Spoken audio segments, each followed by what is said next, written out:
Okay, today's a quick video about a few tools that many people may not know about that are super useful, and those are, and we're working in Photoshop obviously, those are the burn and the dodge tool, usually down here.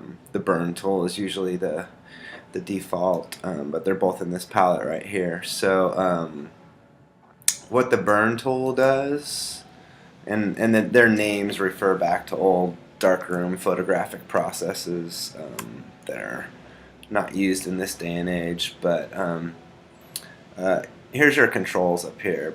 Basically, you're saying what you're going to affect, the midtones, and the amount that you're going to affect it. And so what the burn tool does is it takes whatever pixel data is there and makes it darker. So I like to work. This generally works best like if you keep the exposure like under 50% or so. I'll just show you what it does with 100% exposure or so. Am I even on this layer? Okay. So this area, my whole reason for doing this video is I realized that this is not going to have a lot of contrast on a white shirt, so I kind of wanted to bump that up a little bit, and then figured it would be a good opportunity for a video. So now I'm on the layer where she's at, and I want to kind of darken this hair a little bit. And you can see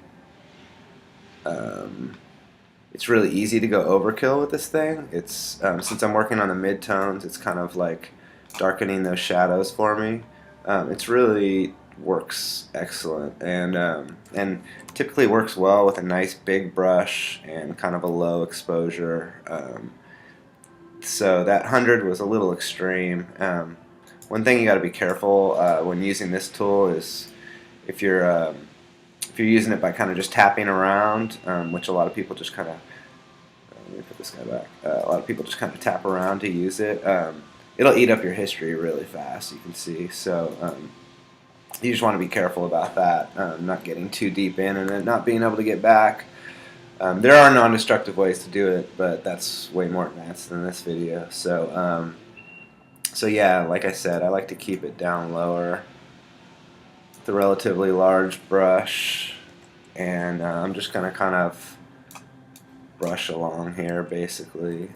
Make sure, yep, I need to be on her layer. And so, yeah, I'm just kind of trying to catch the edge of the hair just to give it a little more definition. I can just kind of click around. As you can see, I did add a little shadow to the top of her forehead, which looks fine. And I can also kind of distinguish some of the creases in her body a little bit, give more definition to her neck and face if I want, using that same tool. Yeah, so it's super useful for work like that. And it also works well when you have like a channel separation and you need to bump up a certain color in a certain area or whatever. You can kind of make these soft tweaks using this tool as well. And so yeah, burn is going to darken. And I typically always just use it in the midtones. If you have it in the highlights, it's going to make pixels where there are no pixels. I don't really like that, so I'm going to back. So you can see how it eats that history up real quick. So I'm gonna avoid using. I avoid using the highlights. The shadows can darken something up pretty quick. But I've just found that the midtones is like the most useful of the tools, or the most useful way to use the tool. And so the dodge tool is essentially kind of the opposite. So like if you're in a midtone area and you start dodging it, it will lighten up that area.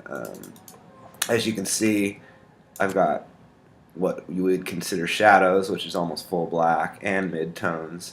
And so one beauty of these tools is they kind of affect the range that you've got set up here. So even though I'm probably slightly affecting the darkest areas, it's not doing as much work on them. It's focusing more on the midtones. So it allows you to leave certain details intact. Like for example, if I jumped back over to our girl here And if I found a shadow area that wasn't dark enough, or a midtone area that wasn't dark enough, but I didn't want to lighten up this band of hers. You can see how that works pretty well. Just going along there, and it's leaving the shadows essentially alone. So yeah, that's my quick rundown of the dodge and burn tool.